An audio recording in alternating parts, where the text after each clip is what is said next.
नमस्कार दोस्तों, मेरा नाम है अंशु झा और आप मेरे साथ सुन रहे हैं मेरी ही लिखी हुई कहानियाँ। और आज मैं आप लोगों को सुनाने वाली हूँ इसके का रंग सफ़ेद, भाग 122।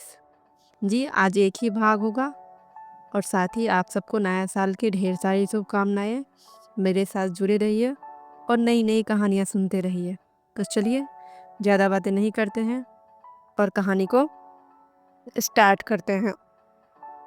धानी ने अपनी पूरी राम कहानी अनजाने में अरविंद जी को सुना दिया था और अरविंद जी ये सब सुनकर गुस्से से आग बबूले हो जाते हैं। बेटा, तुम अपना सामान तैयार रखना, मैं आ रहा हूँ। जी जी पापा जी। और हाँ, ज़्यादा रोना मत, परेशान मत होना, मैं हूँ ना, सब ठीक हो जाएगा। वो पागल तुम्हारे साथ कुछ नहीं कर सकाएगा। जी जी पापा जी। चलो मैं रख रहा हूँ, जल्दी निकलता हूँ। बोलते हुए अरविंद जी फ़ोन काट देते हैं। आराधना जी का फ़ोन रखते हुए अपना फ़ोन जेब में से निकालने लग जाते हैं। फ़ोन निकालकर प्राइवेट जेट के लिए पायलट को फ़ोन करने के लिए नंबर निकालने लग जाते हैं। लेकिन अगले ही पल आराधना जी उनका फ़ोन छीन लेती है। पागल हो गए हैं आप? पागल मैं नहीं, आराधना तुम्हारा बेटा हो गया है। फ़ोन लाओ। नहीं, हम नहीं देंगे। आप कहीं नहीं जा रहे हैं। आराधना, जिद मत करो, फ़ोन दो। बहुत तुम्हारी बेटी की बदतमीज़ी बर्दाश्त कर ली। अब मैं उस बच्चे की ज़िंदगी के साथ उसे खिलवाड़ नहीं करने दूँगा। मैं उसे लेकर आऊँगा और बेटी की तरह रखूँगा और मैं भी देखता हूँ वो क्या करता है। बाप को इतना गुस्सा आता है तो बेटे में आ गया तो कौन सी बड़ी बात है। आराधना, बातें मत बनाओ, फ़ोन दो। नहीं मिलने वाला है आपका फ़ोन, कहीं नहीं जा रहे हैं आप। क्यों अपने बेटे का घर बसने से पहले उजाड़ने पर आप लगे हुए हैं? पति पत्नी है, थोड़ा बहुत तो झगड़ा होता ही है ना, हर मामले में आप उन दोनों के बीच में बोलेंगे। आराधना, ये पति पत्नी का मामूली से झगड़ा नहीं है, तुम समझ नहीं रही हो। नीरज उसे धोखा दे रहा है। शादी से पहले जो करता था, जैसा भी था, चलो सही गलत जो भी था, लेकिन अब वो धानी को धोखा देकर सही कर रहा है। उस बच्ची के साथ अन्याय कर रहा है। उसके माँ बाप नहीं है तो क्या जिंदगी भर अन्याय ही रह सकेगी वो? मैं ऐसा बुज़दिल इंसान बिल्कुल भी नहीं हूँ कि बेटा कितना भी गलत करेगा और हम बेटे के साथ दें। देखिए, आप शांत हो जाइए। हो सकता है जो धानी ने देखा उसकी नज़रों का धोखा हो, मामला कुछ और हो, उसने समझा कुछ और हो। हम तो जानते हैं ना धानी इतनी समझदार। आराधना, हद है। आराधना जी के बातों को काटते हुए अरविंद जी चिल्ला उठते हैं। तुम्हें कभी नीरज गलत दिखाई देता है? हाँ? धानी ने अपनी आंखों से दोनों को देखा है। उसने बताया है ना, तुमने भी सुना है। रात में वो गुस्सा करके बाहर चला गया था और धानी उसके इंतजार में सोफे पर सो गई। और सुबह सुबह उसके कमरे में कोई और लड़की थी। इसका मतलब क्या हुआ, बताओ मुझे। ये सब देखने के लिए तुमने धानी को वहां पर छोड़ा है? मैं समझती हूँ आपकी बात, लेकिन आप अभी ऐसे जाएंगे तो नीरज नाराज हो जाएगा, बात और बिगड़ जाएगी। आपके जाने से दोनों का रिश्ता भी बिगड़ जाएगा। नीरज और नाराज हो जाएगी कि धानी कि उसने फ़ोन क्यों कर दिया। दोनों के रिश्ते के बीच और खटाई आ जाएगी। आराधना, तुम किस रिश्ते की बात कर रही हो? दोनों का रिश्ता देखकर लगता है कि नॉर्मल है। बस हुक्म चलाता है वो उस पर, कुछ करता है उसके लिए, बस अपना फैसला थोप आता है। आराधना, पति पत्नी का रिश्ता ऐसा नहीं होता है, बराबरी का होता है। हाँ, मैं समझती हूँ, लेकिन आप तो जानते हैं ना उसका स्वभाव इतनी जल्दी तो नहीं बदल जाएगा ना। समय दीजिए ना, देखिएगा ठाकुर जी सब ठीक करेंगे। दोनों का रिश्ता ठाकुर जी के आशीर्वाद से जुड़ा है, जिसे आप और हम तोड़ नहीं सकते हैं। प्लीज़ आप अभी मत जाइए ना। नहीं आराधना, मैं इस बार तुम्हारी बात नहीं मान सकता हूँ, सॉरी। अरविंद जी बोलते हुए कमरे से बाहर निकलने लग जाते हैं। आपको हमारी कसम, आप दिल्ली जाएंगे तो हमारा मरा हुआ मुंह देखेंगे। आराधना! अरविंद जी की आवाज़ तेज हो जाती है। सब कमरे में इकट्ठे हो जाते हैं। क्या हुआ भैया? हाँ बड़े पापा, क्या हुआ? आराधना जी डर से अपनी आंखें बंद कर लेती है। मरा हुआ मुंह का मतलब तुम्हें पता है? देखा है किसी अपने का मरा हुआ मुंह? अरविंद जी की आवाज़ में दर्द छलक पड़ता है। नहीं, हम आपको दुख नहीं पहुंचाना चाहते हैं। यहाँ कोई करना कुछ नहीं चाहता है, बस हो जाता है। शांत हो जाइए भैया, आपकी तबीयत बिगड़ जाएगी। बिगड़ जाने दो। ऐसी जलील भरी जिंदगी से तो मौत अच्छी है, कम से कम सुकून तो महसूस होगी। हर रोज अपने औलाद की वजह से जलील होना पड़ता है मुझे। सरद, अपना फोन दो। जी जी बड़े पापा। सरद अपना फोन अरविंद जी को दे देता है। ये इस मंथ का हमारा टारगेट है, जो हमें हर हाल में अचीव करना है। और मिस्टर कुंद्रा, ये नीरज अपने केबिन में प्रेजेंटेशन मिस्टर कुंद्रा को दे रहा था, तभी उसका फ़ोन बजने लग जाता है। नीरज एक नज़र अपने फ़ोन को देखता है, जिस पर शरद का नंबर उभर रहा था, तो काट देता है। हाँ तो मिस्टर कुंद्रा, फिर से नीरज का फ़ोन बजने लग जाता है। नीरज फिर फ़ोन काट देता है। मिस्टर कुंद्रा, ये पैराग्राफ एक बार फिर शांति भरे माहौल में उसका फ़ोन बजने लग जाता है। तीसरी बार शरद का कॉल देखकर नीरज की नज़र ठहर जाती है। उसे लगता है शरद को ज़रूर कोई ज़रूरी बात करनी है, तभी वो लगातार फ़ोन कर रहा है। एक्सक्यूज़ मी एवरीवन, मैं अभी आता हूँ 2 मिनट में। नीरज अपना मोबाइल उठाते हुए कॉन्फ्रेंस रूम से बाहर निकल जाता है। अपने केबिन में जाकर कॉल रिसीव करता है। अगर मैं तुम्हारा फ़ोन काट रहा हूँ तो तुम्हें समझ, उसके अलावा तुम्हें करना क्या आता है? नीरज झट से कान में से फ़ोन हटाकर नंबर देखता है। नंबर क्या देख रहे हो, मैं बोल रहा हूँ। अरविंद जी की आवाज़ फिर से गूंज उठती है। हिम्मत कैसी है तुम्हारी बहू को धोखा देने की? समझते क्या हो तुम खुद को? तुम कुछ भी करोगे, कोई कुछ नहीं कहेगा तुम्हें। क्या सोच रखा है तुमने कि उसके माँ बाप नहीं है तो उसके साथ तुम कैसा भी व्यवहार करोगे और वो चुपचाप सहती रहेगी? हम जिंदा है उसके लिए। अगर दोबारा किसी और लड़की को लेकर घर में घुसे ना तो टांग तोड़ दूंगा। या किसी भी होटल के कमरे में मुझे उस मिल गए तो मुझसे बुरा कोई नहीं होगा। शादी की है तो शादी निभाओ। बस भर देने से पति नहीं बन जाते हैं। सिंदूर भरने के साथ बहुत सारी जिम्मेदारियां आती हैं। अगर जिम्मेदारी निभाने में सक्षम नहीं थे तो मुझे बताओ, एक अच्छा सा लड़का देकर उसका कन्यादान कर दूंगा। बस हो गया आपका, या थप्पड़ भी मारना है? नीरज भी दूसरी तरफ से चिल्ला पड़ता है। सामने रहते तो थप्पड़ भी खाते। इसके अलावा आपको आता क्या है? मिस्टर सक्सेना, बड़ी अजीब बात है ना, जो अपनी वाइफ के साथ लॉयल ना सके मुझे लॉयल होने का ज्ञान दे रहे हैं। नीरज, चिल्लाइए मत। आपसे ज़्यादा मुझे चिल्लाने आता है। और मैं अपनी वाइफ के साथ कैसे रहता हूँ, क्या करता हूँ, आप ना ही इंटरफेयर करें तो अच्छा रहेगा। मैं करूँगा। तुम अपनी लाइफ तो बर्बाद कर चुके हो, लेकिन उसका मैं नहीं होने दूंगा। अगर तुम्हारा यही रवैया रहा तो 1 मिनट नहीं लगेगा मुझे उसे वहाँ से यहाँ लाने में। अरविंद जी गुस्से से बोलते हैं। ओह, तो आप मेरी वाइफ को यहाँ से लेकर जाएंगे? चलिए, दिया आपको मौका, अब लेकर जेकर दिखाइए वो उसे। अरविंद जी गुस्से से आराधना जी की तरफ देखते हैं, जो खामोशी से खड़ी थी। क्या हुआ मिस्टर सक्सेना, इरादा बदल गया क्या? अगर एड्रेस नहीं पता है तो मैं सेंड कर देता हूँ, और ले जाकर आप दिखाइए अपनी बहू को। मैं भी देखता हूँ आप कैसे ले जाते हैं।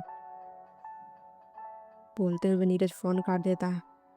बड़े आए बहू के पक्ष लड़ने वाले। 1 मिनट, लेकिन इन्हें पता कैसे लगा? नीरज सोच में डूब जाता है। धानी, धानी, आई किल यू। बहुत तुम सास ससुर की लाडली बन रही हो ना। आता हूँ तुम्हें, बताता हूँ मैं घर आकर तुम्हें। नीरज गुस्से से फ़ोन जेब में रखते हुए फिर से वापस कॉन्फ्रेंस रूम में चला जाता है। इधर धानी चुपचाप खामोशी से बैठी हुई थी। घड़ी पर नज़र जाती है तो 11 बज रहे थे। तभी वहाँ पर रखा हुआ फ़ोन बज उठता है। हेलो धानी।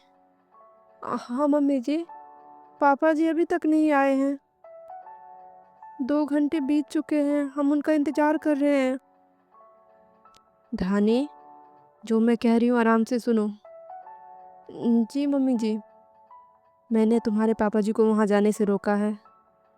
लेकिन क्यों मम्मी जी? अरे बुद्धू, वो वहाँ पर जाते तो और बात बिगड़ता ना। देखते तो हो कैसे दोनों बाप बेटे लड़ने लग जाते हैं। हाँ मम्मी जी, हमने तो ये सोचा ही नहीं। तो कब सोचोगी?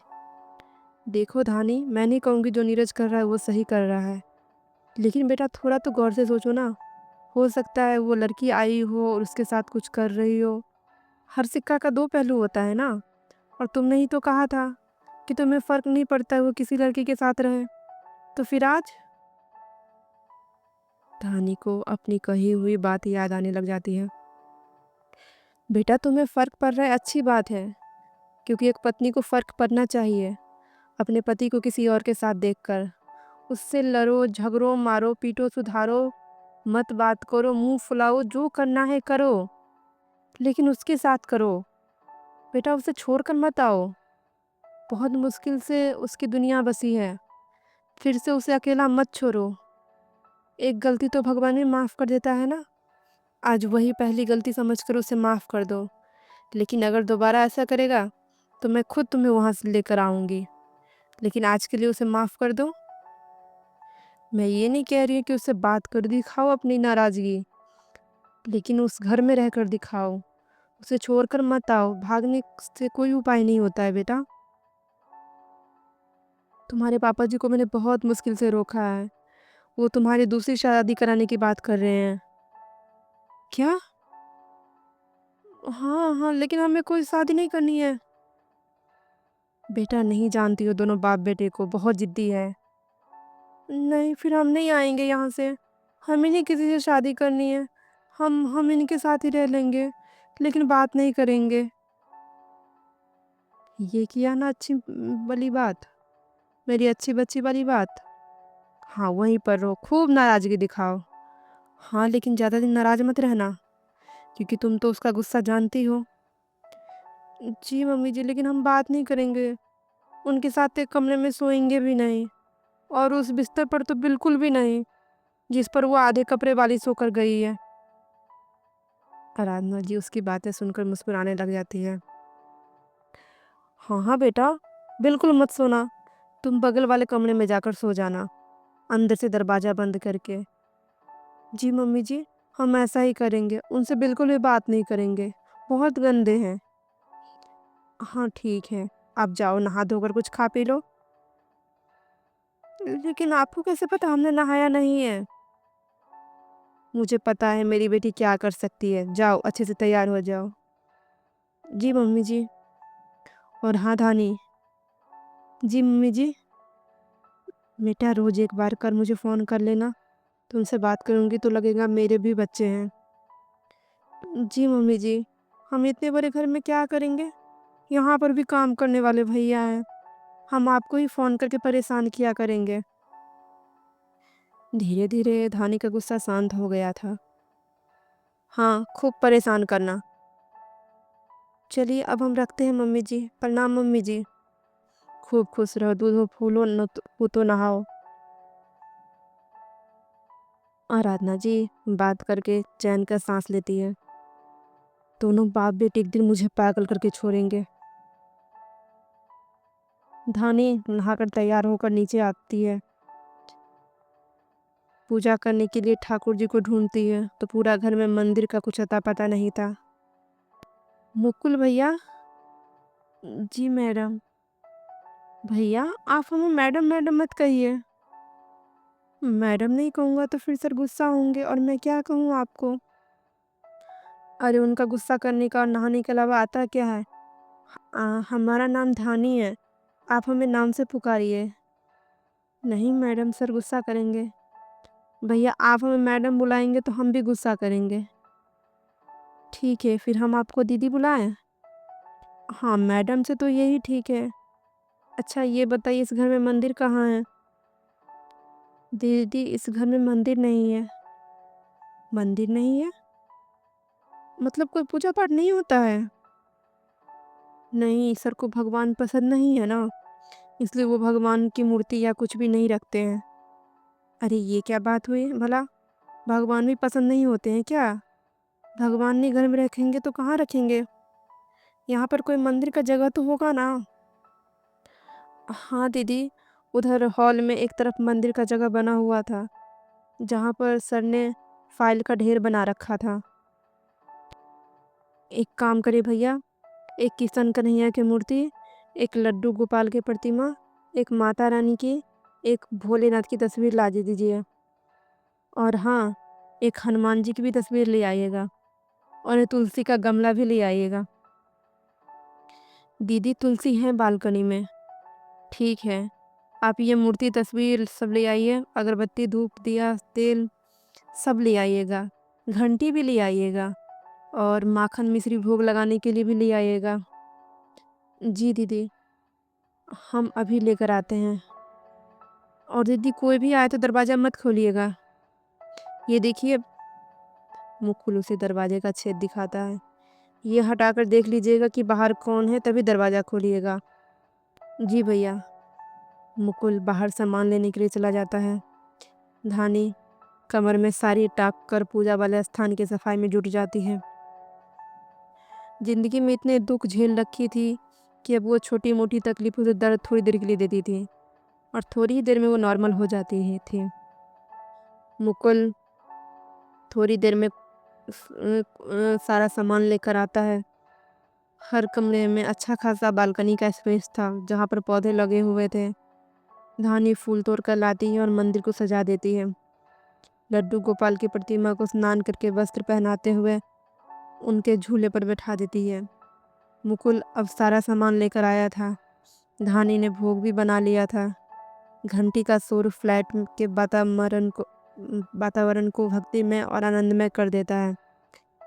अब घर में जरूर शांति आएगी। कान्हा जी आ गए ना, सर का गुस्सा भी चला जाएगा। मुकुल धानी को पूजा करते हुए देखकर सोचता है, लेकिन एक बात समझ नहीं आई, सर ऐसे हैं तो मैडम इतनी भोली भाली क्यों हैं? इन्हें तो एक फ़ोन भी लगाना नहीं आता है।